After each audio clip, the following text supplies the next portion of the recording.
इस 12 घंटे वाले दिन और रात की कोई बात है जिसमें परमात्मा ने इस सृष्टि पर अवतरण लिया या जन्म लिया? वास्तव में इस 12 घंटे की बात नहीं। परमात्मा कहते मैं इस सृष्टि पर आता हूं जब इस सृष्टि पर अति पापाचार, दुराचार, अनाचार, भ्रष्टाचार, व्यभिचार फैला हुआ होता है, तब मैं इस सृष्टि पर आता हूं। और मेरे उस आने को मेरा जन्म कह दिया जाता है, जबकि परमात्मा तो अजन्मा है। अजन्मा का मतलब है जिसका जन्म नहीं, क्योंकि जिसका जन्म है उसकी मृत्यु निश्चित है। तो परमात्मा के लिए तो कहा जाता है वो अजर, अमर, अविनाशी है, तो उसका मरने का सवाल पैदा नहीं होता, तो जन्म का भी सवाल नहीं।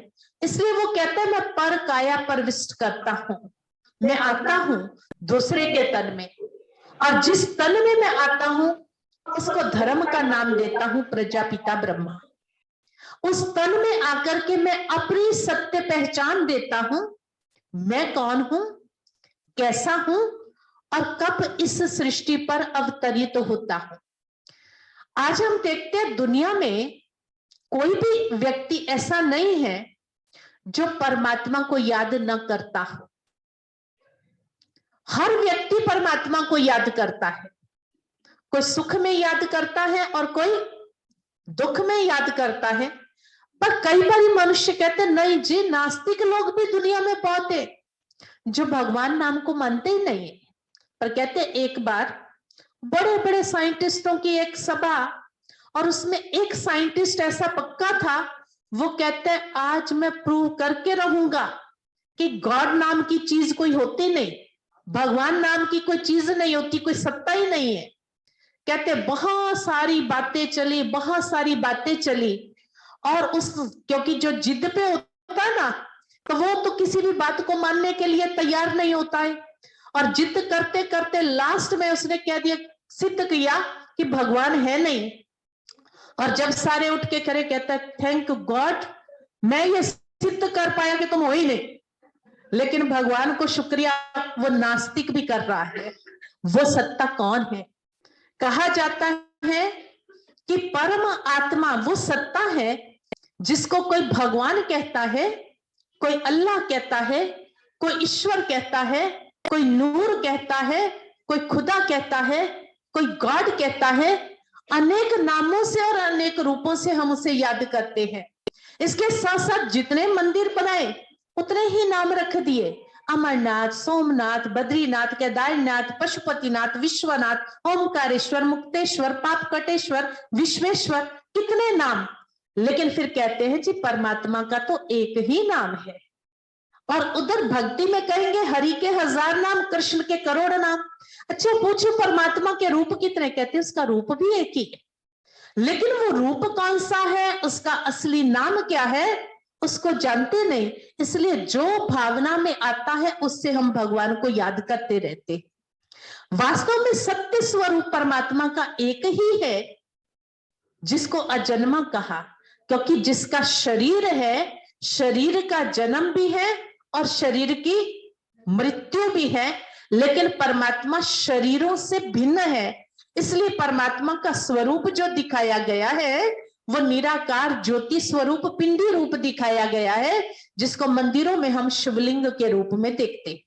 वो शिव की पिंडी जिसका हाथ नहीं, पैर नहीं, कान नहीं, मुख नहीं, लेकिन बड़ी श्रद्धा से जाकर के उसके ऊपर जल अर्पित करते हैं और उसको बोलते हैं सत्यम शिवम सुंदरम।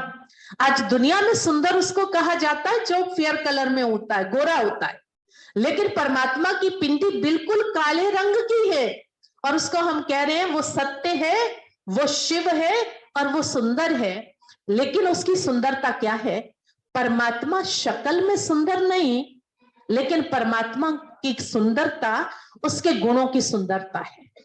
कहते हैं परमात्मा में इतने गुण हैं कि सागर की शाही बनाओ, सारी धरती का कागज बनाओ, सारे जंगलों की काटकर कलम बनाओ, और विद्या की देवी सरस्वती बैठ करके परमात्मा की महिमा लिखे तो भी लिखी नहीं जा सकती। तो आज दुनिया में सुंदर किसको कहेंगे? किसका रंग साफ है, नैनक्ष अच्छे हैं, या जिसके अंदर क्वालिटी अच्छी है। किसको सुंदर कहेंगे? जिसमें गुण हो। जिसको कुछ भी आता ना हो उसको तो 2-4 दिन सुंदर सुंदर कह लोगे, 4 दिन बाद कहोगे जी इसके पल्ले कुछ नहीं, इसको कुछ आता ही नहीं है। तो भगवान की सुंदरता उनके गुणों की सुंदरता है।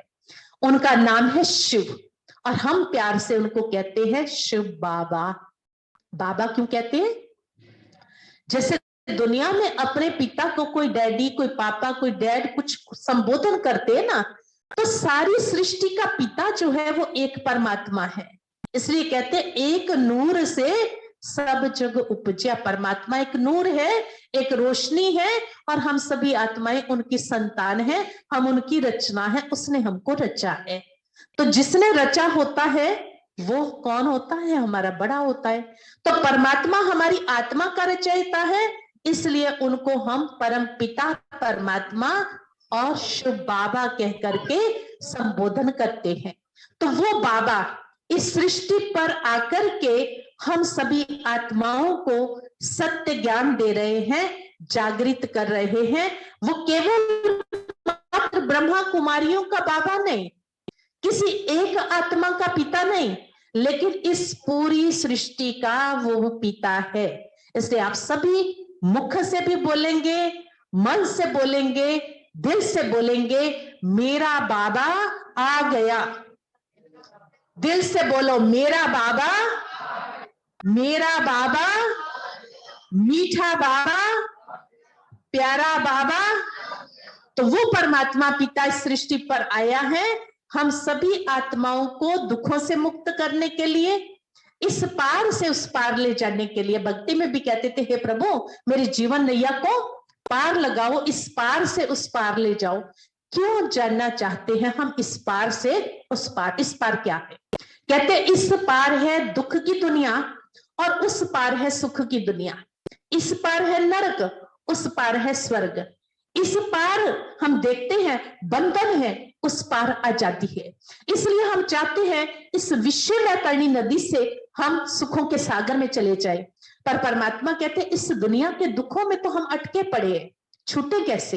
तो परमात्मा इन बंधनों से, इन रस्सियों से छूटने के लिए हमें सत्य ज्ञान देते हैं। क्योंकि बंधन में कौन है? हम बंधन में हैं, हमारी आत्मा और शरीर दोनों बंधन में है। लेकिन परमात्मा कहते जब मैं आत्मा को ज्ञान देता हूं तो आत्मा भी मुक्त होती है, तो आपका शरीर भी मुक्त होता है। आज हम ज्ञान के बल से अपने जीवन को सुखों से भरपूर कर सकते हैं। इसलिए सत्य पिता परमात्मा सृष्टि पर आकर के मनुष्य आत्माओं की ज्योत जगाते हैं। उसी के याद में भक्ति मार्ग में जब हम शिवरात्रि मनाते हैं तो एक रात के लिए लोग जागरण करते हैं। जब भगवान आते हैं हमारे जीवन के अंदर जो बुराइयां हैं, जो विकार हैं, उनसे हमें मुक्त करते हैं। इसलिए शिवरात्रि के दिन हम शिव पर जाकर के कड़वे, अक के फूल, धतूरा जाकर के अर्पित करते हैं। हे प्रभु जी मेरे ये अवगुण ले लो। अंदर वाले ने दिए, वो सिंबॉलिक देकर के काम पूरा करते हैं।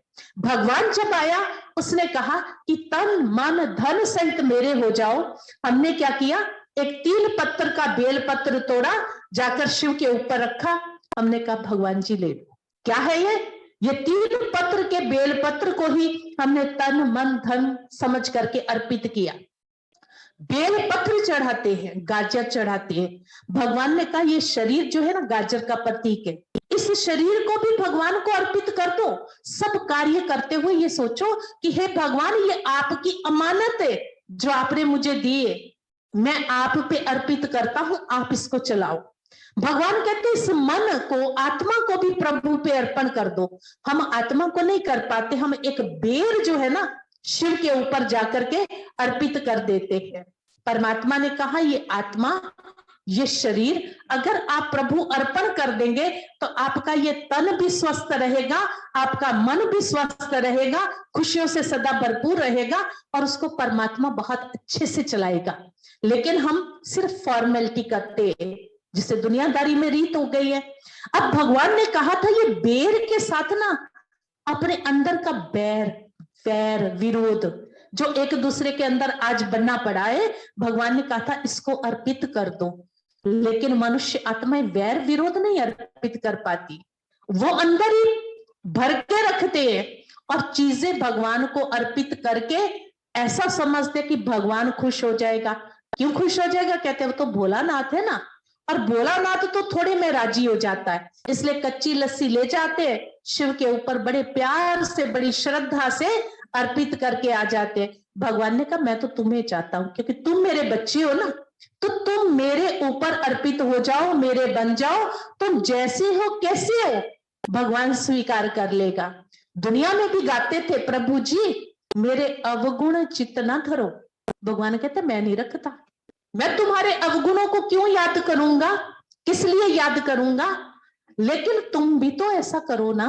क्योंकि हम सब क्या करते हैं, कोई एक छोटी सी गलती कर देता है, उस गलती को जिंदगी भर पिरो के रखते, छोड़ते ही नहीं है, और अपने लिए क्या चाहते हैं, भगवान जी मेरी गलतियों को क्षमा कर दो, छोड़ दो, भूल जाओ, याद ना रखो। भगवान कहते आज आप भी ऐसा संकल्प कर लो कि हम किसी की बुराई को ना चित्त पे रखेंगे, ना चिंतन पे रखेंगे। चित्त में रखने से आपका चित्त खराब होगा, चिंतन में रखने से आपका समय वेस्ट होगा। अब आपको सोचना है कि आपने अपने चित्त को साफ करना है या अपने चित्त को मैला करना है, अपने समय को सफल करना है प्रभु की यादों में, या अपने समय को बर्बाद करना है, ये आपके हाथ में। तो इसलिए परमात्मा निराकार शिव बाबा इस सृष्टि पर 86 वर्षों से आकर के विश्व को बदलने का कार्य कर रहा है। दुनिया में तो आज आजादी के स्वर्णिम 75 वर्ष मनाए जा रहे हैं, और हम सोच रहे हैं हम 75 वर्षों से आजाद हैं। गांधी जी ने बहुत मेहनत करके हम सभी को आजादी दिलवाई है, और आजादी का झंडा हम फहराते हैं, लेकिन आजाद होते भी हम सभी गुलाम हैं, क्योंकि हर एक आत्मा 5 विकारों की गुलाम है। कोई भी आज आजाद नहीं है। आज अगर आप देखो कि कोई भी व्यक्ति आजाद होने के बाद सुखी हो गया क्या, कहिए ना, आज भी बड़ी सारी बातें, आज भी मनुष्य दुखी है। काम, क्रोध, लोभ, मोह, अहंकार, ईर्ष्या, द्वेष, घृणा, नफरत, ये सारे विकार मनुष्य को बांध करके बैठे हैं। जब तक हम विकारों से मुक्त नहीं होंगे, सच्ची आजादी नहीं हो सकती। और सच्ची आजादी के लिए वो निराकार परमात्मा जो सारी सृष्टि का बापू जी है, वो आकर के मनुष्य आत्माओं को ज्ञान दे रहे हैं और बंधनों से छुड़ा रहे हैं। और वही हमारी सच्ची आजादी होगी जब हम विकारों से, बुराइयों से मुक्त हो जाएंगे। दूसरों के लिए बुरा सोचना बंद हो जाएगा, दृष्टि से किसी के लिए बुरा देखना बंद हो जाएगा, मुख से किसी के लिए बुरा शब्द निकलना बंद हो जाएगा, हाथों से किसी के लिए बुरा करना जिस दिन बंद हो जाएगा, उस दिन कही जाएगी कि हमने सच्ची आजादी पाई है। इंसान को बदलने के लिए इंसान की नीयत को बदलने की जरूरत है, क्योंकि आज दुनिया के अंदर लोग यही कहते सुनते पाए जाते हैं कि आज दुनिया में इंसानियत नहीं रही, इंसान की नीयत जो है ना वो सही नहीं रही, क्योंकि हर एक के मन में तेरा मेरा, तेरा भी मेरा।